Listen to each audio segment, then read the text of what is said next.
8 जजेस के फैसले को सुप्रीम कोर्ट ने कलअदम करार दिया है। 2 जजेस पहले ही इन रिव्यू दरखास्तों को नाकाबिल समाअत करार देकर खारिज कर चुके हैं। हाई कोर्ट के जो चीफ जस्टिस हैं वो किसी भी शख्स को ओथ लेने के लिए नामजद कर सकते हैं। अस्सलाम वालेकुम, जहांज़ेब अब्बासी एक्सप्रेस न्यूज़ में एक नई वीडियो के साथ हाजिर है। मखसूस नशिस्तों के हवाले से केस का शॉर्ट ऑर्डर जो है वो जारी कर दिया गया है। जस्टिस अमीनुद्दीन खान की सरबराही में 7 जजेस की अक्सरियत से ये फ़ैसला जारी करते हुए 12 जुलाई के 8 जजेस के फ़ैसले को सुप्रीम कोर्ट ने कलअदम करार दिया है। पेशावर हाई कोर्ट के फ़ैसले को बहाल किया है, जिसके बाद अब पाकिस्तान तहरीक इंसाफ जो है वो न सिर्फ मखसूस नशिस्तों से महरूम हो गई है, बल्कि 77 ऐसी रिज़र्व सीट्स हैं जो अब दीगर पार्लिमानी पार्टीज़ में तकसीम होंगी, और इसमें जिन पार्टीज़ को अब इजाफी मखसूस नशिस्तें मिलेंगी उनमें पाकिस्तान मुस्लिम लीग नून है, पीपल्स पार्टी है, JUI-FA है। 2 जजेस जिन्होंने मशरूत तौर के ऊपर इस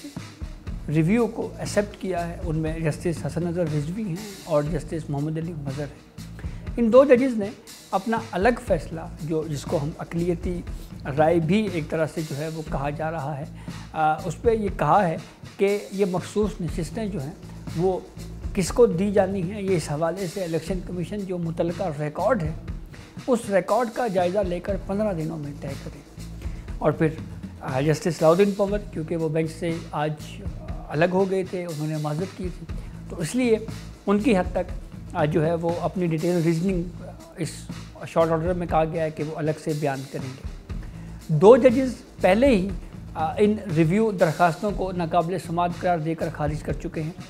और वो पहले ही समाअत पे उन्होंने खारिज कर दी थी। इनमें जस्टिस आयशा मलिक हैं और जस्टिस अकील अब्बासी हैं। जस्टिस जमाल मंदोखेल ने अपने 39 अरकान असम्बली की हद तक जो फार्मूला बनता है उसके तहत रिजर्व सीट्स PTI को देने का जो फ़ैसला है वो उसके ऊपर अपनी राय पे कायम रहे हैं। अब एक राय ये भी आ रही है कि 2 जजेस जस्टिस मोहम्मद अली मज़हर और जस्टिस हसन नज़र रिजवी ने ये मामला इलेक्शन कमीशन को भेजा है और ये कहा है कि इलेक्शन कमीशन इसको तय करे। तो इस सूरत हाल में अब ये राय भी दी जा रही है कि ये 7 जजेस का नहीं बल्कि 9 जजेस का फ़ैसला है, क्योंकि उन 2 जजेस ने भी डायरेक्ट इसके ऊपर कोई राय देने के बजाय ये मामला इलेक्शन कमीशन को ही भेजा है। अब पीर के रोज़ मुमकिन तौर के ऊपर इलेक्शन कमीशन का इजलास होगा, जिसमें ये इस अदालती ऑर्डर का जायज़ा लेकर, शॉर्ट ऑर्डर का जायज़ा लेकर जो है वो फिर बाकायदा नोटिफिकेशन जारी किए जाने के हवाले से जो है वो इम्कान है। अच्छा, एक डिस्कशन पहले भी रही, और वो डिस्कशन ये थी कि अगर फ़र्ज़ करें इस मामले पे अगर कोई किसी सूबे में अगर रिज़र्व सीट्स की किसी नशिस्त के ऊपर अगर कोई हल्फ लेने से इनकार कर दे तो क्या होगा। तो इसका हल जो है 26वीं आईनी तरमीम में आर्टिकल 255 में तरमीम करके जो है वो निकाल दिया है,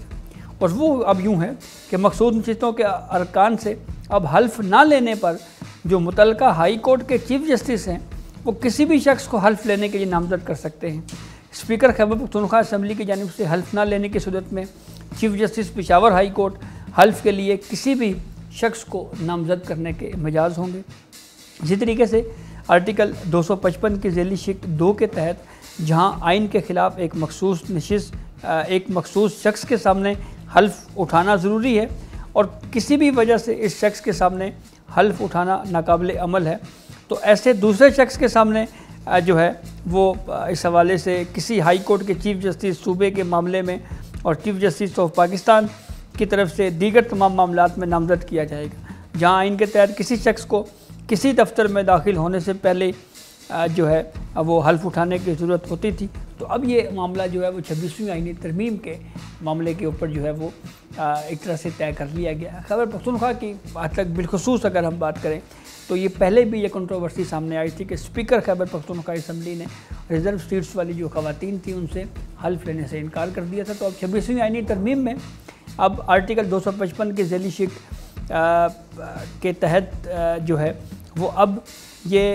इख्तियार है कि हाई कोर्ट के जो चीफ जस्टिस हैं वो किसी भी शख्स को ओथ लेने के लिए नामजद कर सकते हैं। इस फैसले का पॉलिटिकल इम्पैक्ट खासा है, और वो पॉलिटिकल इम्पैक्ट ये है कि जहाँ पे हुकूमती इत्तेहाद के पास 2/3 अक्सरियत आ जाएगी, वहीं पे خیبر پختونخوا کے اندر جو ہے وہ کافی تعداد ہے ریزرو سیٹس کی، جو دیگر جو پارلیمانی پارٹیز ہیں ان میں یہ نشستیں تقسیم ہوں گی۔ تفصیلی وجوہات جو ہیں وہ سپریم کورٹ نے کہا ہے کہ ہم اس کی بعد میں جاری کریں گے۔ کافی ڈیٹیل میں آج اس کیس کو سنا گیا۔ جسٹس صلاح الدین پنور نے آج اس بینچ سے علیحدگی اختیار کی، اور ساتھ انہوں نے جو بینچ کے اوپر لگائے گئے الزامات ہیں اس کے اوپر بھی جو ہے وہ خاصا ناراضگی اور رنج کا اظہار کیا، اور یوں یہ کیس جو ہے وہ اب کنکلوڈ ہوا اور اس کا شارٹ آرڈر جو ہے وہ جاری کیا گیا ہے۔ تو یہ اب تک کی اپڈیٹ تھی جسے ہم نے آپ کو آگاہ کیا۔ بہت شکریہ۔